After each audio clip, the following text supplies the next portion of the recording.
तो क्या हाल है नाइन्थ पास। आज हमें करना है प्रूफ बेसिक प्रोपोर्शनैलिटी थ्योरम, मतलब थेल्स थ्योरम का।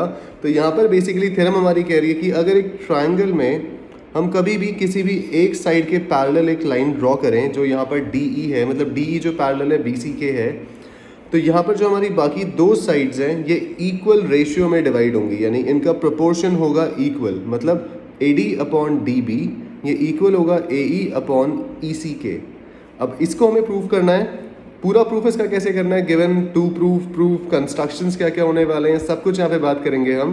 तो सबसे पहले शुरू करते हैं स्टेटमेंट से जो कह रही है इफ़ अ लाइन ड्रॉन। देखो इफ़ अ लाइन ड्रॉन, अगर हम एक लाइन पैरेलल ड्रॉ कर रहे हैं, ये हमने पैरेलल लाइन ड्रॉ करी, जो बाकी की दो साइड्स हैं डिस्टिंक्ट पॉइंट्स पे जो कट हो रहा है यहाँ पे, ये दोनों के दोनों divide in the same ratio. यानी अगर ये 1 सेंटीमीटर है, ये 2 सेंटीमीटर है, तो ये भी 1:2 के रेशियो में ही डिवाइड होगी, इसका ये मतलब है। अब सबसे पहले यहाँ पे टू प्रूफ में हमें लिखना पड़ेगा टू प्रूफ। जब हम इसका स्टेटमेंट लिखेंगे, जब इसको प्रूफ करना शुरू करेंगे, हमें प्रूफ करना है कि A D upon D B equals to A E upon E C, ये हमें प्रूफ करना है। अब इसमें होगा एक छोटा सा गिवन, पहले गिवन लिख लेते हैं। गिवन हमें दे रखा है कि डी ई जो पैरेलल है हमारी वो बी सी के पैरेलल है, यानी ये दो लाइंस हमारी पैरेलल हैं। देन यहाँ पर एक छोटा सा कंस्ट्रक्शन भी होगा जो हमें मेंशन करना पड़ेगा। यहाँ पर कंस्ट्रक्शन हमें करना है इसमें। देखो कंस्ट्रक्शन बेसिकली दो लाइंस का होगा। एक तो यहाँ से एक लाइन जाएगी जो होगी इससे पैरेलल परपेंडिकुलर, ठीक है, ये लाइन होगी परपेंडिकुलर, ध्यान रखना। इसको हल्का सा बोल्ड कर देते हैं। ये परपेंडिकुलर यहाँ से जाएगी जो 90 डिग्री है, तो हम लिखेंगे ए डी परपेंडिकुलर ई, इस पॉइंट को एक नाम दे देते हैं जो है एन, ठीक है, ई एन। तो यहाँ से हमारे पास दो परपेंडिकुलर लाइंस मिल गई, यानी ये और ये परपेंडिकुलर है जिसमें ये एंगल हमारा 90 डिग्री है। इसी तरह से यहाँ पर भी हम एक परपेंडिकुलर ड्रॉ करेंगे कुछ इस तरह से, जो बनेगी हमारी एम। इसको भी एक नाम देते हैं इस पॉइंट को, that is M. M then यहाँ से हमें डी सी को ज्वाइन करना है और बी ई को भी ज्वाइन करना है, ठीक है। A E perpendicular to M D, then इसके बाद ज्वाइन डी एंड सी और बी एंड ई। तो यहाँ तक हमारा कंस्ट्रक्शन और डायग्राम पूरा हो चुका है। क्या क्या हमें प्रूफ करना है सब हम लिख चुके हैं। इसके बाद बात करते हैं प्रूफ के साथ। अगला पॉइंट हमारा आएगा जिसमें हम लिखेंगे प्रूफ। अब देखो प्रूफ में हम करने के वाले हैं, पहले बता देता हूँ। इस डायग्राम में पहले हम दो इक्वेशंस बनाएंगे। पहली इक्वेशन हमारी बनेगी जिसमें हम area of triangle A D E upon area of triangle D E B, हम इन दोनों ट्रायंगल्स के एरिया को डिवाइड करेंगे। दूसरी इक्वेशन हमारी बनेगी जिसमें हम area of triangle A D E upon लेंगे area of triangle D C E. इन दोनों को हमें डिवाइड करना पड़ेगा। दो इक्वेशंस बनेंगी, उसके बाद हमारा ये बहुत आराम से प्रूव हो जाएगा। अब करते हैं आगे शुरू। सबसे पहले प्रूफ के लिए area of triangle A D ई। देखो ए डी ई का एरिया क्या होगा, हाफ बेस इनटू हाइट, यही ट्रायंगल का एरिया होता है, ठीक है। अब बेस और हाइट में हमेशा 90 डिग्री का एंगल होता है, ये ध्यान रखना। इसके हमेशा दोनों परपेंडिकुलर होते हैं। तो यहाँ पर हम लिख सकते हैं कि अगर हम इस ट्रायंगल की बात कर रहे हैं ए डी ई की, और बेस अगर हम ए डी को लें तो परपेंडिकुलर हमारा एन ई आएगा, क्योंकि इन दोनों के बीच में 90 डिग्रीज का एंगल है, ठीक है।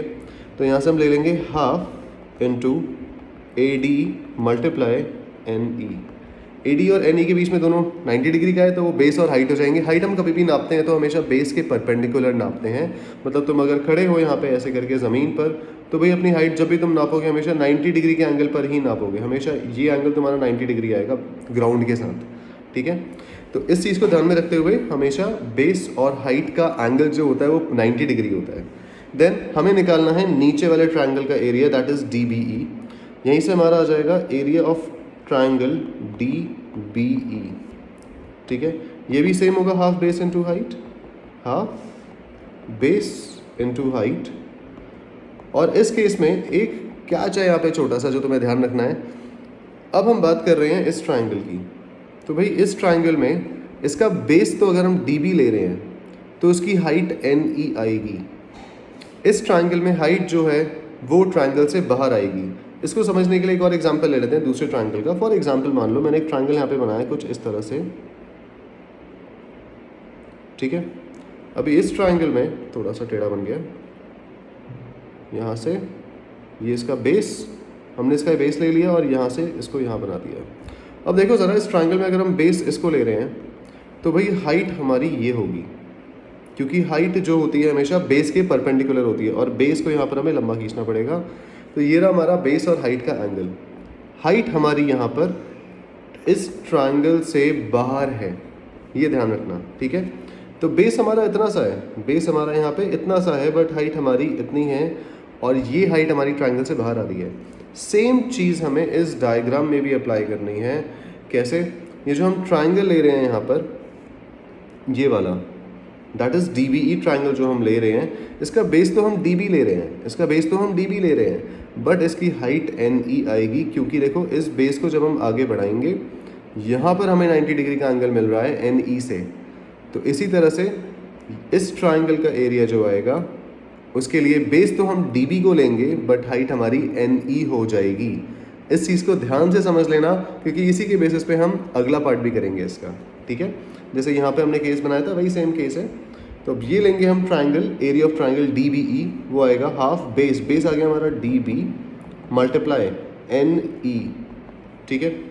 अब हमें क्या करना है? हमें करना है भाई इन दोनों इक्वेशंस को डिवाइड, क्योंकि हम इन दोनों ट्राइंगल्स के एरिया को डिवाइड करने वाले हैं। तो अभी सेम चीज़ लेते हैं, एरिया ऑफ ट्राइंगल, देखो area of triangle ADE over area of triangle DBE, दोनों को डिवाइड करेंगे। पहला हमारा एरिया आया था half into AD multiply NE upon half into DB multiply NE, ठीक है। हाफ से हाफ कट गया, यहाँ से NE से NE कट गया, हमारे पास बचा area of triangle ADE equals AD upon DB। बड़ा इंपॉर्टेंट, ये हमारी पहली इक्वेशन है, ध्यान रखना। अब इसी तरह से हमें दूसरी इक्वेशन भी बनानी है, ठीक है। दो ट्राइंगल्स का एरिया निकाला, दोनों को डिवाइड कर दिया। अब सेम चीज़ हमें दोबारा करनी है। अब ज़रा इस फिगर को थोड़ा नीचे ले आते हैं ताकि हम दोबारा इस पर काम कर सकें। चलो भाई, अब इसे ले आते हैं यहाँ पर, पेस्ट, ठीक है, फाइन। अब दोबारा हमें वही करना है। इस बार हम दोबारा से एरिया ऑफ ट्राइंगल ADE निकालेंगे, ध्यान देना, area of triangle ADE, but इस बार हम बेस लेंगे AE को और परपेंडिकुलर होगा हमारा MD, क्योंकि ट्राइंगल हम इस बार अपना राइट हैंड साइड वाला लेने वाले हैं, तो बेस भी हम इस बार राइट हैंड साइड वाला ही लेंगे, ठीक है।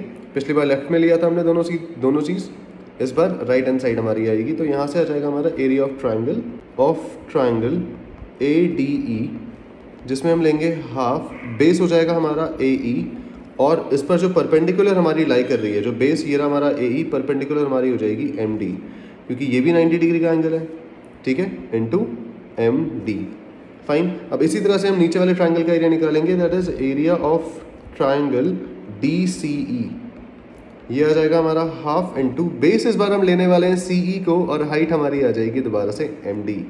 दोबारा देखो यहाँ पे ये चीज़ समझ नहीं आई, तो ये ट्राइंगल है हमारे पास, ठीक है। इस ट्राइंगल के लिए, इस ट्राइंगल में बेस अगर हम ले रहे हैं CE को, अब क्योंकि CE पर तो 90 डिग्री आ नहीं रहा, बट जब हम CE को एक्सटेंड कर रहे हैं, यहाँ तक हमने बढ़ा दिया CE को, तो इस केस में जो परपेंडिकुलर आ रहा है हमारा MD है, ठीक है। तो बेस हो जाएगा हमारा CE और इसका परपेंडिकुलर आएगा थोड़ा सा आगे जो है MD। इस ट्राइंगल का एरिया भी हमारा आ गया CE इंटू MD। अब फिर से इसे करेंगे डिवाइड इन दोनों को यहाँ पे हम, चलिए एरिया ऑफ ट्राइंगल, इसी को दोबारा कॉपी कर लेते हैं, इस पूरे पोर्शन को, ठीक है। अब इनको हमें करना है डिवाइड, तो डिवाइड करने का सिंपल सा फंडा है, दोनों को डिवाइड कर देंगे, दैट इज हाफ। फिर से ये चीज़ हमारी ऊपर आ जाएगी, एक मिनट, डिवाइड करने के लिए सिमिलर चीज़ों को काट देंगे यहाँ से, दैट इज हाफ से हाफ कट जाएगा, MD से MD कट जाएगा, और जो बचा अब हमारे पास वो बचा area of triangle ADE upon area of triangle DCE ये आ गया हमारे पास AE अपॉन CE। ये आ गई हमारी दूसरी इक्वेशन। अब ज़रा इन दोनों इक्वेशंस को इक्वेट करते हैं, ज़रा समझते हैं पहले। चलिए इस इक्वेशन को नीचे ले आते हैं।